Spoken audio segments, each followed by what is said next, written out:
Right now in 2025, we have Democrats that are pulling this card that is too damn obvious.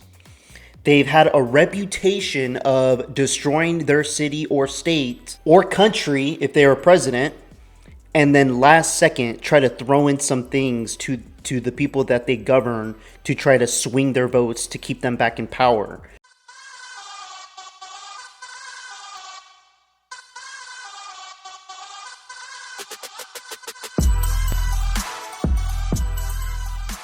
Well, in another cringy video, House Minority Leader Hakeem Jeffries threatens Tennessee Republican Andy Ogles for pushing Democrats to be stripped of their committee assignments after their shameful display during Trump's speech.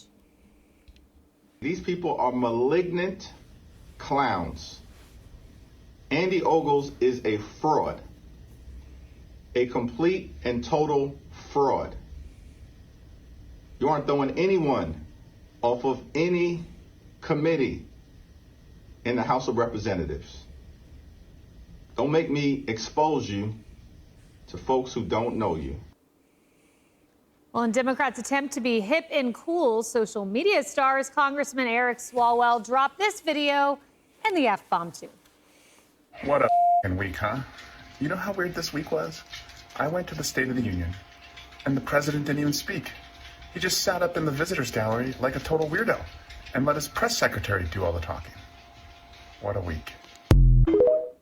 Well, profanity seems to be the new rallying cry. Democrats are now cursing up a storm.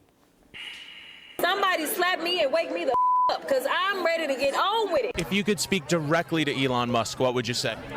Off. Elon Musk. Are you Elon kidding Musk me? and his hackers don't know. To think that Elon Musk or Donald Trump give a about our public schools. It's total absolute Trump. I don't swear in public very well, but we have to Trump.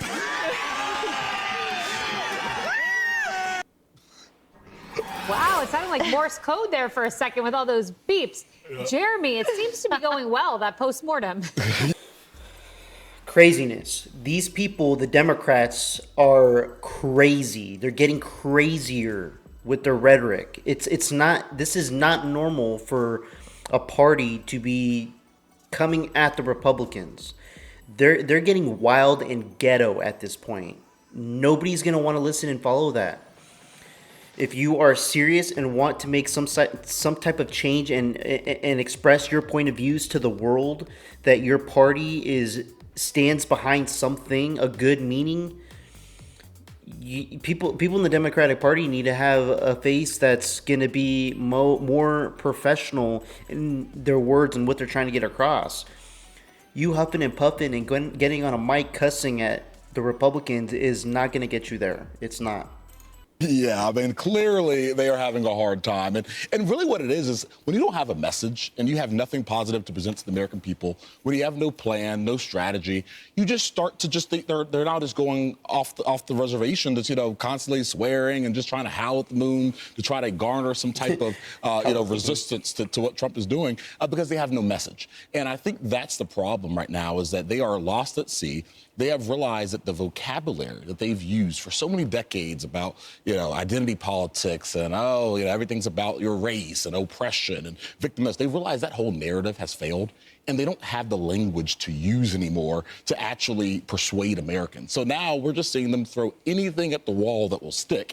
And as we can see, it's quite embarrassing for them. Well, you say the victimization language has failed. Maybe Al Green did not catch that memo. Listen to him on his censure. I had to sit in the back of the bus, the balcony of the movie, drink from a colored water fountain when the speaker decided that I would be removed. And then there was this motion, this resolution to censure me. It became obvious to me that I was not being treated as others were. Mm-hmm. And candidly speaking, it is invidious discrimination.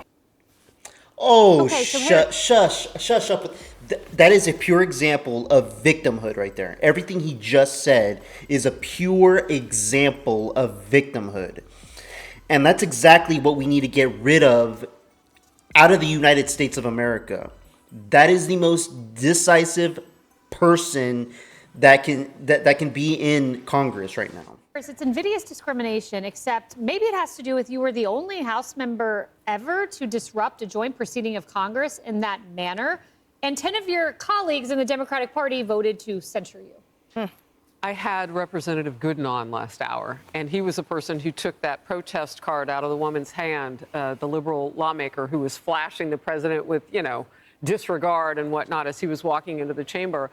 And he said, I voted on that censure. So he knew exactly what was going on in both those rooms, right? Both those occasions. And he said, well, what did this representative think he was going to get? I mean, this was beyond disrespect.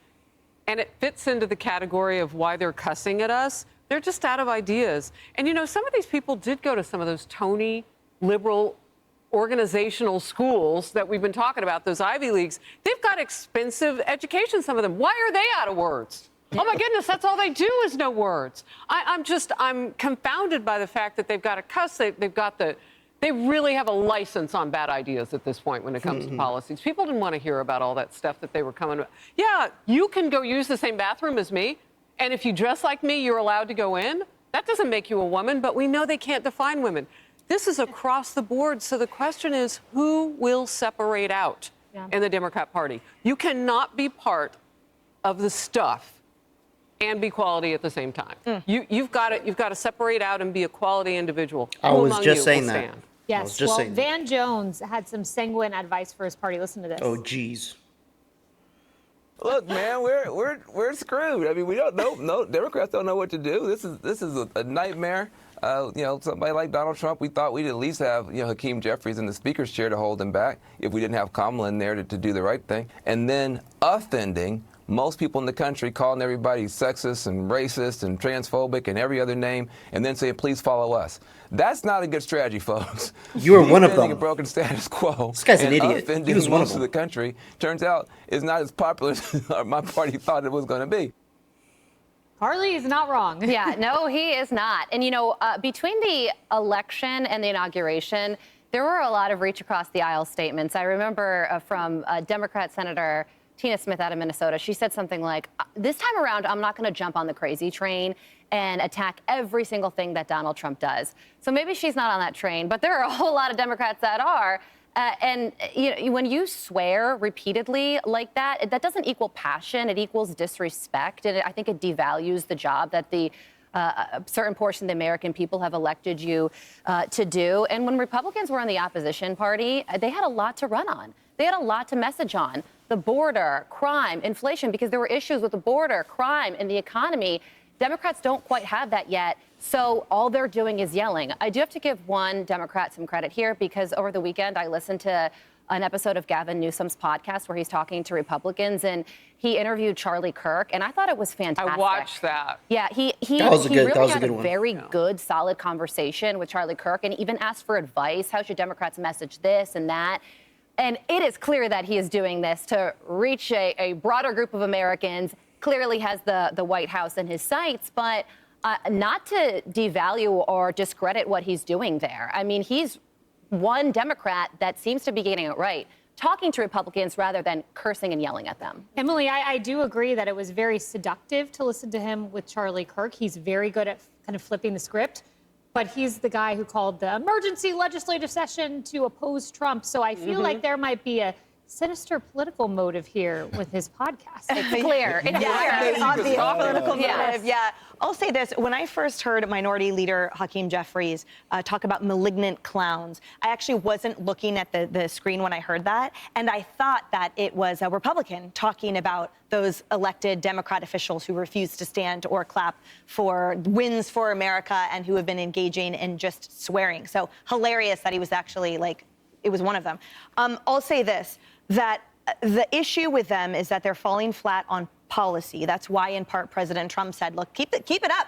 You guys are going to become a vastly minority party if you start voting with the 10 on 90-10 issues. I paraphrase what he said. And they're flailing. I love what you said about howling at the moon, because without the talking points, it's the ones that are thoughtfully engaged and their actual thoughtful discourse are the ones that are unique, and the ones, to your point, that came out and said, I did clap, and that is something to champion. But the squeaky wheel is getting the grease, and this absolute erosion of decorum that we've seen is somehow spreading like wildfire, and the thoughtful ones are not. So their leadership needs to do a little bit more, I think, than telling them to vote against the clean CR. I think leadership needs to have a come to Jesus meeting with them about their behavior, because it's unacceptable, and they're going to see it at the next ballot box. Yeah, and they did have a meeting Friday. It was called a come to Jesus meeting, and apparently they berated their members. So I don't know if it's working or when these were Jesus. Okay, so first of all, Gavin Newsom is not going anywhere. He is going to finish his term and then get the hell out of the political spectrum. He's not going to be around. If anybody is supporting Gavin Newsom right now, you are either uninformed or you're an idiot, or both. Because he has destroyed California so much, he's going to try to pull this last stunt where he's starting his own podcast, trying to have Republicans come on his show, trying to have a civil discourse, throwing some jabs here and there, and then some agreements here and there to try to appeal not only people that still somehow support him, but also try to reach Republican voters. Hey, I also support you in this section, and over here in this subject. I support.